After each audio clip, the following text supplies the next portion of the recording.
عورت کی آواز کا پردہ ہے۔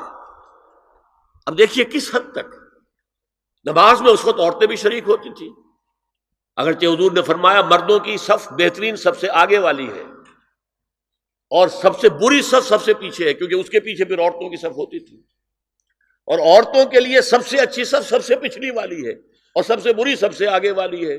سب سے آگے والوں کے سامنے پھر مرد ہوتے تھے، ان کی پشت ہوتی تھی۔ تو اسی طریقے سے اگر غلطی کی ہے تو مرد جو ہے کہے گا سبحان اللہ، امام سے غلطی ہو گئی ہے، مرد کیا کہے گا؟ سبحان اللہ۔ عورت کیا کرے گی؟ اپنے ایک ہاتھ کے پشت پر اپنا ہاتھ مارے گی، اپنی آواز نہیں نکالنی، آواز کا پردہ۔ چھونے کا پردہ یہاں تک ہے کہ حضور نے کبھی کسی عورت سے ہاتھ نہیں ملایا، اور آپ جب بیعت بھی لیتے تھے تو بس زبانی الفاظ کہلوائے اور کہا ٹھیک ہے بیعت ہو گئی، یا ایک کپڑا پکڑا، اس کا ایک سرا اپنے ہاتھ میں دوسرا سرا اس خاتون کے ہاتھ میں، یا ایک تشت کے اندر پانی بھرا، اس میں ایک طرف اس نے انگلیاں ڈال لی اور ایک طرف حضور کی انگلیاں، لیکن مسافر لا اسافر النساء۔ ایک دفعہ ہوا بھی کہ بعض خواتین نے جب بیعت کی ہے تو پھر انہوں نے ہاتھ آگے بڑھایا مسافر کے لیے، حضور نے فرمایا انی لا اسافر النساء، میں عورتوں سے مسافرہ نہیں کرتا۔ اسلام میں پردے کتنے ہوئے؟ پہلا پردہ 4 دیواری، گھروں میں رہو، یہ پہلا پردہ ہے۔ جیسے ڈیفنس لائنز ہوتی ہے نا فوج کی، یہ فرسٹ ڈیفنس لائن، سیکنڈ ہے، تھرڈ ہے، پہلی کو عبور کر کے کوئی آ جائے تو سیکنڈ ہے، سیکنڈ سے گزرے تو پہلا پردہ 4 دیواری، اس میں محرم آئے گا۔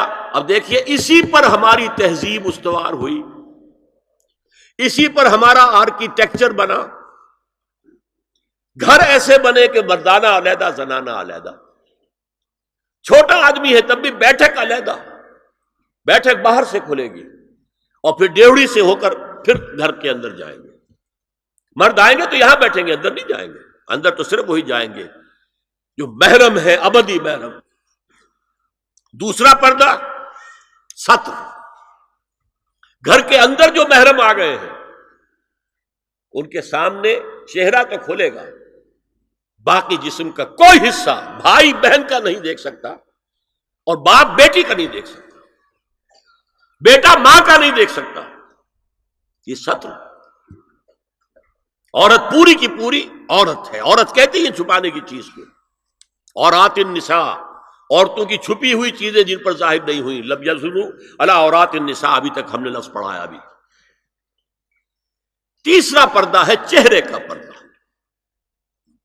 یہ ہے غیر محرموں سے، اور جب کہ گھر سے باہر نکلنا ہو اس کے لیے سورہ احزاب میں نے کہا تھا گھر سے باہر کا پردہ، چہرے کا پردہ وہ غیر محرموں سے ہے، اور گھر سے باہر نکلے گی تو غیر محرم سامنے آئیں گے۔ یا ایھا النبی قل لازواجک وبناتک ونساء المؤمنین یدنین علیہن من جلابیبہن ذالک ادنی ان یعرفن فلا یؤذین وکان اللہ غفورا رحیما۔ اے نبی صلی اللہ علیہ وسلم کہہ دیجئے اپنی بیٹیوں سے اور اپنی بیویوں سے اور مسلمانوں کی خواتین سے۔ اب دیکھیے یہ سورہ احزاب ہی میں ہو رہا ہے، شروع میں یا نساء نبی سے بات چلی، استیزان بھی صرف نبی کے گھر میں داخل نہ ہو اذن کے بغیر، آگے چل کر سورہ احزاب ہی میں عام بھی کر دیا، قل لازواجک وبناتک ونساء المؤمنین، کہہ دیجئے اپنی بیویوں سے، اپنی بیٹیوں سے اور اہل ایمان کی خواتین سے، یدنین علیہن من جلابیبہن، کہ وہ اپنے چہروں کے اوپر اپنی جلباب کو لٹکا لیا کریں، چہرہ چھپ جائے۔ اب اس کی تفسیر میں چاہتا ہوں کہ آپ کو جو مختلف مفسرین نے کی ہے وہ آپ کے سامنے میں رکھوں۔ حضرت عبداللہ ابن عباس نے اس آیت کی جو وضاحت فرمائی ہے اسے حافظ ابن کثیر نے اپنی تفسیر میں اس طرح نقل کیا ہے، اللہ نے مسلمان عورتوں کو حکم دیا ہے کہ جب وہ کسی کام کے لیے گھروں سے نکلیں تو اپنی چادروں کے پلو اوپر سے ڈال کر اپنا منہ چھپا لیں اور صرف ایک آنکھ کھلی رکھیں، دونوں آنکھیں بھی غلط ہیں۔ ہمارے ہاں برقع کیوں بنا تھا؟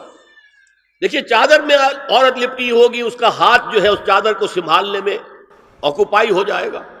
برقع ضرورت کی ایجاد ہے جو ہوا ہے، اور اس کے آگے آپ کو معلوم ہے پچھلے برقعوں میں جالیاں لگی ہوتی تھی کہ نگاہوں سے بھی براہ راست سامنا نہ ہو۔ اور یہ میں نے اپنی آنکھوں سے دیکھا، انقلاب ایران کے بعد جو حاجی آئے ایران سے، ان کو جو میں نے دیکھا ہے، اس طرح چادر میں ملبوس عورتیں ہوتی تھی، لمبی سی چادر، ایک ہاتھ سے اس کو اس طرح پکڑا ہوا ہے اور صرف ایک آنکھ کھلی ہے، دوسری نہیں۔ میں نے شروع میں کہا تھا ہمارے نزدیک اسلام دین ہے، صرف مذہب نہیں۔ اسلام قرآن اور سنت دونوں پر مبنی ہے، صرف قرآن پر نہیں۔ اسی میں ایک اضافہ کیجئے اس بات کا کہ حضور نے کئی حضرات سے یہ کہا، کہیں وہ رشتہ کر رہے تھے، کہ آپ نے ایک نظر دیکھ لیا ہے۔ اب اگر یہ ایک نظر دیکھنا اس کی اتنی اہمیت ہے تو اس کا کیا مطلب ہے؟ اگر تو صورتحال یہ ہوتی کہ ہر وقت چہرہ کھلا ہے، آ رہے جا رہے، تو ایک نظر دیکھنے کی کیا ضرورت ہے؟ وہ تو دیکھا دکھایا ہے۔ زمانہ آیا ہے بے حجابی کا، عام دیدار یار ہوگا۔ سکوت تھا پردہ دار جس کا، وہ راز اب آشکار ہوگا۔ تو ظاہر بات ہے وہاں پردہ ہو گیا تھا، تبھی تو تھا نا کہ ایک نظر دیکھ لو۔ آپ نے پوچھا ایک صحابی سے کہ رشتہ کہاں کیا؟ وہاں کیا ہے، تم نے ایک نظر دیکھ لیا ہے؟ اس خاندان کی آنکھوں میں کچھ نقص ہوتا ہے، دیکھ لو، بس ایک نظر دیکھنا ہے، اس کی اجازت۔ تو یہ اجازت ہونا اس کا خود ثبوت ہے کہ عام حالات میں عورت جو ہے وہ دکھائی نہیں دیتی تھی، بلکہ وہ پردے میں رہتی تھی۔ مسلمان جدید تعلیم یافتہ دانشوروں کی منافقت، وہ کہتے ہیں یہ پردہ وردہ سب مولویوں کی ایجاد ہے۔ کبھی کہہ دیتے ہیں یہ تو ہندوستان میں راجپوتوں کا پردہ ہوتا تھا تو مسلمانوں نے یہاں یہ پردہ ایجاد کر لیا۔ میں نے دیکھا ہے عرب کی بدو خواتین کو مکے سے مدینے جاتے ہوئے نظر آتی ہیں۔ ایک خاتون اونٹ کی پوری قطار لے کر جا رہی ہے، ہاتھ میں لاٹھی ہے، پورا مکمل پردہ، چہرہ چھپا ہوا، آنکھوں کے اوپر بھی کوئی انہوں نے وہ حجاب سا بنایا ہوتا ہے خاص چھجا سا، اور ہاتھوں میں دستانے، پاؤں میں جرابے۔ یہ کون سے راجپوتوں کا پردہ سعودی و عرب کی جو ہے ریگستانوں میں پہنچ گیا؟ بدو جب آتے ہیں اپنی عورتوں کو اسی حال میں لے کر آتے ہیں، اور ان کا یہ ہے کہ وہ احرام کا معاملہ بھی یہ ہے کہ یہاں چھجا بنا کر آگے چادر لٹکا لیتے ہیں، صرف چہرے سے مس نہ کرے بس۔ اور وہ پھر اپنی خواتین کو جب طواف کراتے ہیں تو ان کے گرد گھیرا ڈال لیتے ہیں، ہاتھ سے ہاتھ پکڑ کر، تاکہ کسی اور کے ساتھ ان کا نہ کندھا لگے اور نہ کوئی اور جسم کا حصہ بس۔ یہ پردہ وہاں کہاں سے آ گیا؟ سر سید کا واقعہ تو میں آپ کو بتا چکا ہوں۔ اب ذرا علامہ اقبال، میں منافقت اس لیے کہہ رہا ہوں کہ ایک طرف ہمارا جدید دانشور طبقہ، مولوی ملاٹے دیوبندی ہوں، فلاں ہوں، یہ ہوں وہ ہوں، یہ دقیانوسی ہے، اصل میں تو سر سید احمد خان، اور پھر علامہ اقبال۔ علامہ اقبال کا حال کیا ہے وہ سن لیجئے آپ۔ انگریز سرکار لارڈ ولنگٹن کے زمانے میں علامہ اقبال کو اپنا گورنر بنا کر جنوبی افریقہ بھیجنا چاہتے تھی۔ من جملہ دیگر شرائط کے ایک شرط یہ بھی تھی کہ تمام سرکاری تقریبات میں بیگم اقبال ان کے ہمراہ ہوں گی۔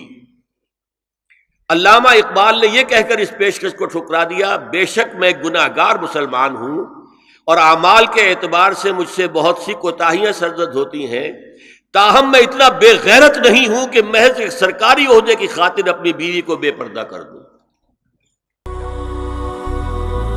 هي الحلقات تحفظني بآيات من القرآن، هي الحلقات تملأني بحب المصطفى العدنان، هي الحلقات تحفظني